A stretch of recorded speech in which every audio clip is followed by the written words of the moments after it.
ఎంత అప్పుగా ఉందేటయ్యా. చూసారు కదా ఈ ఎండలో రైడ్ చేయడానికి తీరిపోతుంది. దానికి తోడు ఎంత పెద్ద అప్పు రోడ్లు చూసారా ఏ విధంగా ఉందో. ఇలా ఎక్కించాలి, ఇలాగ కొండ ఇలా ఎక్కించి ఇలా దింపాలి. వెళ్దాం.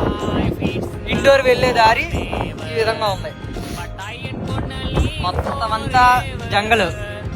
దగ్గర 20 కిలోమీటర్ల నుంచి ఎక్కలేదు తినడానికి. ఏ డాబా ఏవి లేవు. మస్తు ఆకలేస్తుంది. వాటర్ తాగేసి 2 లీటర్ వాటర్ బాటిల్ కొనేసాను. వాటర్ తాగుతూ వెళ్తున్నాను అంతే. వెళ్తాం దారిలో తిందాం.